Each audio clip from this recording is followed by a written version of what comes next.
लोकशाहीचा बुलंद आवाज, रिपब्लिकन वार्ता, महाराष्ट्र। पुसद येथे दिव्यांगांना विविध सहाय्यक साहित्याचे वाटप। भारत सरकारच्या एडीप योजनेचा शेकडो दिव्यांग बांधवांनी घेतला लाभ। पुसद पंचायत समिती प्रांगणामध्ये भारत सरकारच्या एडीप योजनेअंतर्गत दिव्यांग बांधवांना यवतमाळ वाशिम लोकसभेच्या खासदार भावनाताई गवळी यांच्या हस्ते विविध सहाय्यक साहित्याचे वाटप करण्यात आले।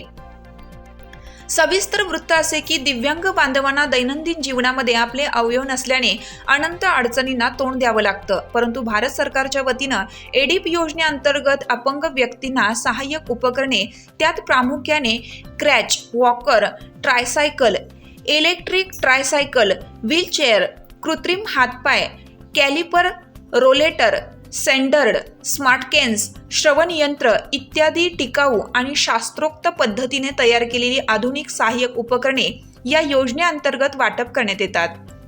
दिव्यांग व्यक्तींना विविध साहित्य मिळावं याकरिता मागील काही महिन्यापूर्वी शिबिर घेऊन दिव्यांग बांधवांची नोंदणी करण्यात आली होती।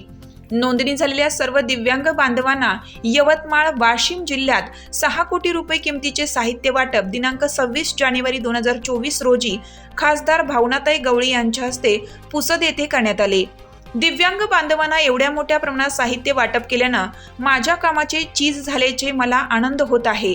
दिव्यांग बांधवांना समाजातील सर्वच घटकांनी मदत करावी असे आवाहन त्यांनी या प्रसंगी व्यक्त केले। या कार्यक्रमाला खासदार भावनाताई गवळी, आमदार इंद्रनील नाईक, भाजपाचे जिल्हाध्यक्ष महादेव सुपारे, शिवसेनेचे ज्येष्ठ नेते राजन मुखरे, पुसद अर्बन बँकेचे शरद मैद्य, भाजपाचे विश्वास भवरे, शिवसेना जिल्हा प्रमुख ॲडव्होकेट उमाकांत पापिनवार, भारत पेन्शनवर दीपक उखळकर, मिलिंद तगडपल्लेवार, पत्रकार संघाचे ललित सेताम, दीपक हरिमकर, अशोक बाबर, अनिल चव्हाण, संतोष आंबोरे, तहसीलदार महादेव जोरवर, पंचायत समितीचे गटविकास अधिकारी संजय राठोड इत्यादींची प्रमुख उपस्थिती होती। या कार्यक्रमाचे प्रास्ताविक गटविकास अधिकारी संजय राठोड यांनी तर सूत्रसंचालन अमित बोजेवार यांनी केलं। या कार्यक्रमाला विविध ग्रामपंचायतीचे सरपंच, उपसरपंच, दिव्यांग लाभार्थी मोठ्या संख्येने उपस्थित होते। नाही पण उमाभाऊ किंवा ही सगळी मंडळी जे काम करतात ते सांगत राहतात, पण मी म्हटलं आपण एक दुर्लक्षित समाज आहे असं म्हणेल किंवा व्यक्ती आहेत की त्यांना आपण कुठे मदत केल्यासारखं होत नाही। कारण रोटरी क्लब असेल किंवा डॉक्टर्स असोसिएशन असेल किंवा शरद भाऊ असतील, या सगळ्यांनी त्या पद्धतीची मदत केली, पण शासकीय लेवलची मदत पोहोचवण्याचं काम आजपर्यंत दिव्यांगासाठी कोणी केलं नाही। आणि मग मी या खात्याचे कॅबिनेट मंत्री जे आहेत ते कॅबिनेट मंत्री आणि मी मागच्या जवळजवळ ते तर माझ्यापेक्षा एक टर्म सिनियर आहे, त्यांची 6वी टर्म आहे, माझी 5वी टर्म आहे, आणि त्याच्यामुळे त्यांच्यासोबत नेहमी माझं बोलणं व्हायचं, बसणं व्हायचं, चर्चा व्हायच्या सगळ्या। ते मध्य प्रदेशचे असल्यामुळे आम्ही बोलायचं बसायचो ट्रेनमध्ये। त्या काळामध्ये 5-7 मध्ये आम्ही राजधानी एक्सप्रेसने यायचो, त्यावेळेला ते सोबत असायचे। कधी प्लॅटफॉर्ममध्ये काय अडचण आली तर लगेच ते मदत पण आम्हाला त्या ठिकाणी करायचे। आणि मग मी त्यांना आग्रह केला की मैंने इतने सालों में, आप भी मंत्री इस बार बोले, पर इतने सालों में मैंने कैंप नहीं लिया, और मैं क्यों कैंप लेना चाहती हूँ, क्यों करना चाहती हूँ कि मुझे पता है कि मेरे मंत्री जी मुझे उसमें तात्काल रिलीफ देंगे। आणि ते म्हटले काय अडचण नाही भावना दीदी, मैं आपने जो प्रस्ताव रखा है उसको स्वीकृति देता हूँ, और इतने बड़े तौर पे मुझे काम करना है तो थोड़ा टाइम लगेगा, कारण आपण संपूर्ण जिल्हा सगळ्या मतदारसंघ कव्हर करून घेतला म्हटलं चालेल। दोन्ही जिल्हे, सगळे जिल्हे आपण कव्हर केले आणि जवळजवळ 6 कोटी रुपयाचं हे साहित्य आज आपण दोन्ही जिल्ह्यामध्ये वाटतोय। 6 कोटी रुपये जवळपास एवढ्या मोठ्या प्रमाणामध्ये दिव्यांग बांधवांना, भगिनींना आणि छोट्या मुलांना सगळ्यांना आज आपण या सगळ्या साहित्याचा फायदा मिळवून देत आहोत। आणि ते काम करत असताना मला आनंद आहे खऱ्या अर्थाने। जे आत्मिक समाधान जे असते ना शरद भाऊ, जे तुम्ही नेहमी सामाजिक कार्य करून करता, ते आत्मिक समाधान माणसाला फार महत्त्वाचं आहे। आणि ते आत्मिक समाधान तुमच्या सगळ्यांना पाहिल्यानंतर, दिव्यांगाला एखादं काम करून दिल्यानंतर, ती सायकल पाहिल्यानंतर, एखादी ती स्टिक पाहिल्यानंतर, एखादा आता मोबाईल आहे तिथे दिलेले ते मोबाईलचे डबे पाहिल्यानंतर एक समाधान व्यक्त होते की चला आपणही कुठेतरी दिव्यांगाच्या कामी पडलो। नाहीतर रिंग रोड हा झाला पाहिजे या पद्धतीची मागणी आहे त्यांच्याकडून आपण जाणून घेणार. काय म्हणता आज आपल्याला खासदार भावनाताई गवळी यांच्यातर्फे जे काही साहित्य वाटप झालं, काय म्हणता यावर काय आपली प्रतिक्रिया? त्यांनी त्यांच्या वाढदिवसानिमित्त तिथं कॅम्प ठेवला. त्या कॅम्पमध्ये सगळे दिव्यांग बांधवांनी नोंद केल्याच्या नंतर काही लोकांची जी निवड झाली तर निवडीतले सर्व लोक येत आलेले आहेत आणि त्यांना आज वाटप होत आहे. दिव्यांग एकंदर किती लोकांची नोंदणी झाली होती आणि किती लोकांना याचा वाटपाचा लाभ मिळाला? जवळपास 2-2.5 हजार लोकांना वाटप होणार आहे. 4,000 जवळपास लोकांना जिल्ह्यामध्ये, 5,000 लोकांनी जवळपास 3-3.5 लोकांना वाटप. उर्वरित जे लाभार्थी आता ज्यांची काही नोंदणी होत आहे यांना कधी लाभ मिळणार आहे? ताईंनी सांगितलेलं आहे की त्यांचा UID कार्ड पंचायत समिती असो कोठा असो आणि जमा करा आणि त्यांची पण लवकरात लवकर आम्ही नोंदणी करून देऊ असं.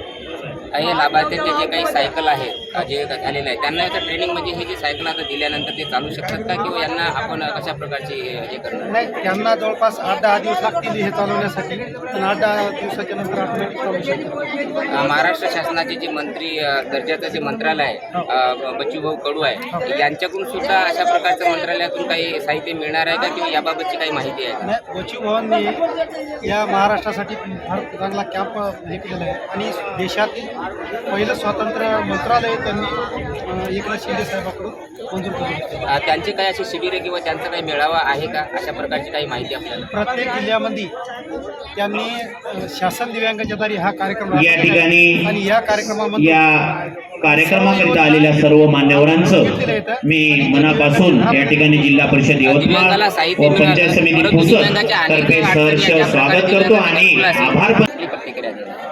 नमस्कार सर, सर्वप्रथम मी आपल्या चॅनलचे मनापासून खूप खूप आभार व्यक्त करतो की आमच्या दिव्यांगांच्या कार्यक्रमाला आपल्या चॅनलने कव्हरेज दिलं त्याबद्दल पुनश्च एकदा आभार मानतो. आणि आजचा जो कार्यक्रम होता हा पुसदमध्ये प्रथमच दिव्यांगांसाठी कार्यक्रम होता. तर आम्हाला खरंच हा कार्यक्रमाचा म्हणजे आम्हाला आनंद खूप घेता आला सर. आणि असेच कार्यक्रम दरवर्षी आपल्या पुसद सारख्या ग्रामीण भागामध्ये कार्यक्रम हो हीच मॅडमला आजच्या कार्यक्रमाला मी विनंती केलेली आहे. दिव्यांगासाठी साहित्य वाटप तर झाले परंतु दिव्यांगाच्या अधिकारासाठी दिव्यांगाचे पूर्ण अधिकार आहेत दिव्यांगांना प्रतिनिधी असावा यावर आपल्याला काय वाटते की जे लोकसभेमध्ये किंवा आपल्या महाराष्ट्र सदनामध्ये दिव्यांगाचा प्रतिनिधी असला पाहिजे यावर काय म्हणायचं आपल्याला? सर, पर्सन ॲक्ट डिसेबिलिटी कायदा 2016च्या अमेंडमेंटमध्ये असा उल्लेख केलेला आहे. त्याच्यामध्ये सुप्रीम कोर्टाची देखील जजमेंट आहे त्याच्यामध्ये की दिव्यांगाला येत्या काळामध्ये स्वतंत्र म्हणजे स्वतःच्या स्वराज्य संस्था असो किंवा मग नगर परिषद असो किंवा नगरपालिका असो किंवा मग लोकसभा असो किंवा विधानसभा असो किंवा विधान परिषद असो तर दिव्यांगाला देखील लाभ देण्यात यावा असं सुप्रीम कोर्टाचं जजमेंट देखील आहे सर. त्यानंतर दिव्यांगाच्या जसे तहसील असेल तहसीलच्या ठिकाणी अनेक समस्या असतात. आपलं काही असं निवेदन आहे का की जे या ठिकाणचे पालकमंत्री असतील खासदार आमदार असतील किंवा उपविभाग अधिकारी असतील दिव्यांगाच्या सर्व समस्या निकाली लागण्यासाठी जे काही दैनंदिन दिव्यांगांना या ठिकाणी अडचणी असतात त्यावर काही आपलं निवेदन एखादं गेलं का किंवा जाणार आहे? सर, ही बाब आपल्याला मला थोडं स्पष्ट करायची आहे कारण की याच्यापूर्वी पहिले जे तहसीलदार साहेब होते त्यांनी थोडंसं दिव्यांगांच्या बाबतीत थोडं हलगर्जीपणा केला होता. परंतु आता जे महादेव जोरावर साहेब म्हणून आहेत, गटविकास अधिकारी संजय राठोड साहेब आहेत, SDO काळबांडे सर आहेत, हे दिव्यांगांच्या पाठीशी भक्कमपणे उभे आहेत सर. तर असेच प्रत्येक शासकीय अधिकारी देखील दिव्यांगांच्या पाठीमागे उभे राहावं हीच एक मागणी. आपण दिव्यांग असून मला वाटते कायद्याची पदवी घेतात, कायद्याचे विद्यार्थी आहेत. काय वाटते आपण कशा प्रकारचा दिव्यांगांना न्याय देणार आहात पुढे चालून? सर, खरं सांगायचं म्हणजे तर मी स्वतः दिव्यांग असल्यामुळे मला दिव्यांगांची एक खूप मला सहानुभूती वाटते. आणि सर, मी स्वतः दिव्यांग असल्यामुळे दिव्यांगांचं प्रत्येक म्हणजे मला समस्या काय मी अतिशय चांगल्या प्रकारे जाणू शकतो. आणि सर, दिव्यांगांच्या प्रत्येक सर लढ्यासाठी मी कटिबद्ध असतो सर. मागच्या वर्षी 2019-20मध्ये आरोग्य विभागाचे पेपर फुटले होते सर, तेव्हा देखील मी आवाज उठवला होता. त्यावेळेस TV9 मराठी ABP माझाने देखील माझी दखल घेतली होती आणि तात्काळ तो पेपर रद्द करण्यात आला होता सर. येत्या काळामध्ये दिव्यांगांना न्याय देण्यासाठी मी सर रस्त्यावर सुद्धा उतरण्याची माझी तयारी आहे सर. निश्चितच या ठिकाणी आपण एक विधी कार्यक्रम आयोजित केला परंतु हा कार्यक्रम आपल्या प्रचाराची एक प्रकारची मला वाटते सुरुवात अशा प्रकारचा कार्यक्रम झालेला आहे. काय म्हणता यावर आपली प्रतिक्रिया?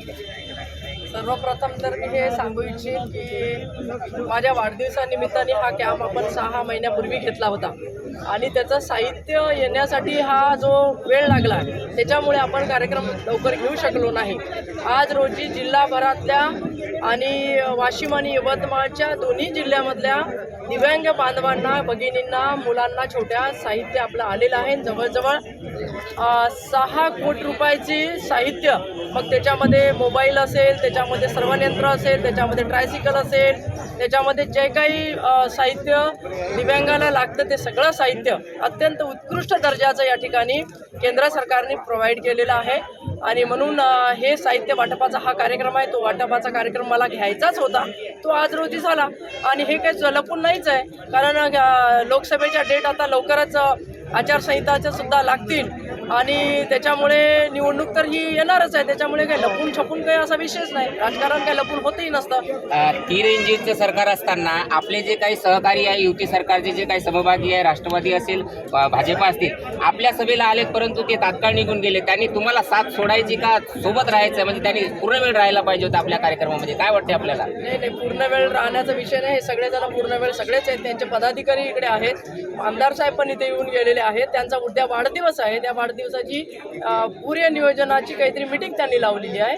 आणि आता हे सगळे साहित्य वाटप करायचं, त्याला टेक्निकल लोक लागतात. आम्ही लोक काही त्याच्यामध्ये साहित्य देऊ शकत नाही किंवा हे तुझं ते टेक्निकल पाहून त्याला त्याच्यामध्ये सर्वयंत्र असेल, हे असेल, ते पद्धतशीर बसून द्यावं लागतं. त्याच्यामुळे तो काही भाग नाही. यवतमाळ लोकसभा आणि पुसद या मतदारसंघामध्ये आपलं उल्लेखनीय कार्य, ज्याप्रमाणे आत्ताच अशोक बाबरजी असतील, या ठिकाणची पाणी पुरवठ्याची योजना असतील, या ठिकाणी आपलं निश्चितच योगदान आहे. परंतु या ठिकाणी आम्ही या ठिकाणी बातम्याच्या स्वरूपात बघितलं की या ठिकाणी रस्सीखेच झालेला आहे. यावर आपल्याला काय वाटतं, यामध्ये योगदान कुणाचं आहे? आम्हाला माहिती आहे की पत्रकार क्षेत्रामध्ये आम्ही त्या ठिकाणी अवलोकन केलेलं आहे. आपलं लोकसभा या ठिकाणी आपण खासदार म्हणून आपलं कार्य उल्लेखनीय आहे, परंतु यामध्ये रस्सीखेच झाले. या काय म्हणायचं, यावर काय म्हणायचं आपल्याला? नाही, रस्सीखेच वगैरे मी काही समजत नाही आहे. प्रत्येकाने या कामासाठी हातभारच लावलेला आहे. आणि विशेष करून या कामामध्ये मी जे हातभार लावलं ते कारण मुख्यमंत्री साहेबांकडे नगरविकास खातं होतं, पहिलेही होतं आणि आता पण आहे. त्याच्यामुळे साहेबांनी अशा सूचना केल्या होत्या मला की भावनाताई, तुमच्या मतदारसंघामधल्या काही पाणीपुरवठा योजना असतील तर तात्काळ आणा.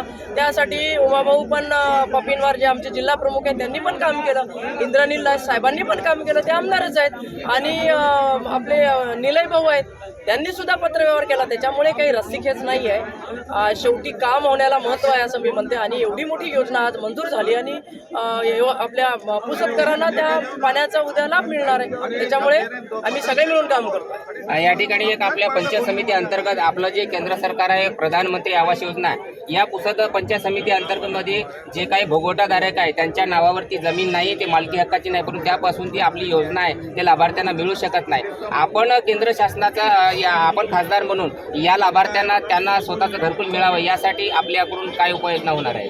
हे बघा, हा थोडासा टेक्निकल विषय होऊन बसलेला आहे. कारण आपण बघतोय की ही 1 लाखची जमीन सुप्रीम कोर्टमध्ये तो एक मला वाटतं याचिका ती पेंडिंग आहे. त्याच्यामुळे निर्णय घेता येऊन नाही राहिला. पण गावठाणची जमीन जर असेल तर ती आपल्याला देता येते, त्याला रेग्युलर करून देता येतं. दुसरी गोष्ट अशी आहे की दीनदयाल उपाध्याय या योजनेअंतर्गत आपल्याला 50,000चा निधी मिळतो. जर असे सगळे लाभार्थी एकत्र आले आणि ज्या गावामध्ये सुपीक जमीन नसेल, कोणी दान करायला देत असेल जमीन किंवा काही ते पैसे एकत्र करून पदरचे पैसे टाकून ती लोक जर एखादा एकर जमीन जर घेत असेल तर 2 माळ्यापर्यंत आपण ते घरकुल बांधू शकतो. आणि अशा पद्धतीची पण आपण कारवाई करून त्या सगळ्या लाभार्थ्यांना घरकुलाचा लाभ देऊ शकतो. आणि आपल्याला कदाचित कल्पना असेल या गोष्टीची की मागच्या काळामध्ये जे 2.5 लाख रुपये आणि 1.80 की 1.5 लाख रुपये आपल्याला मिळतात, म्हणजे शहरातले आणि ग्रामीणमधले ते एकत्रच त्याच्यामध्ये निधी सारखाच द्यावा. कारण लागणारं मटेरियल जे आहे, आता रेती असेल, लोखंड असेल, सिमेंट असेल, हे सारखंच लागतं. उलट ग्रामीण भागामध्ये शहरातून ते घेऊन जावं लागतं. म्हणून या घरकुलाची जी काही किंमत आहे ती सारखी ठेवावी आणि ओबीसींना पण घरकुल द्यावं अशी मागणी मी केंद्र सरकारकडे लोकसभेमध्ये केली होती. आणि मला आनंद होतो आहे की मोदी घरकुल योजना राज्य सरकारने ओबीसीसाठी सुद्धा केलेली आहे.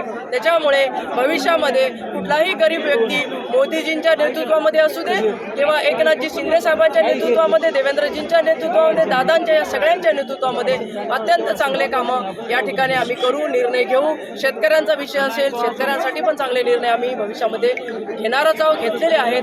अशा पद्धतीने मला असं वाटतं सरकार भक्कमपणाने सामान्य माणसाच्या पाठीशी आहे. शेवटचा आणि लोकांच्या मनातला प्रश्न, मेरी झाशी नाही दूंगी, यावर लोकांच्या मनांच्या अपेक्षा वाढलेल्या आहेत. या झाशीबद्दल, ही झाशी किती प्रमाणात प्रकट आहे आपल्यासोबत, या झाशीवरती आपली प्रतिक्रिया हवी.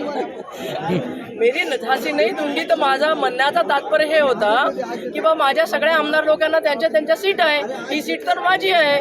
आणि केंद्रामध्ये महिलांना 33% घोषणा झाली की राज्यामध्ये आणि लोकसभेमध्ये आरक्षण 33% मिळणार आहे. मग तेच आरक्षण मला या ठिकाणी माझं कायम करावं अशी माझी विनंती होती. म्हणून म्हटलं मग माझी सीट आहे ती माझ्यासाठी सोडावी, एवढी सिंपल माझी मागणी होती. निश्चितच या ठिकाणी लोकसभेच्या लोकप्रिय खासदार भावनाताई गवळेंनी यांनी आपल्या झाशीबद्दल आपलं मत व्यक्त केलं. रिपब्लिकन वार्तासाठी विदर्भ उपसंपादक राजेश ढोले. रिपब्लिकन वार्तासाठी विदर्भ उपसंपादक राजेश ढोले, यवतमाळ.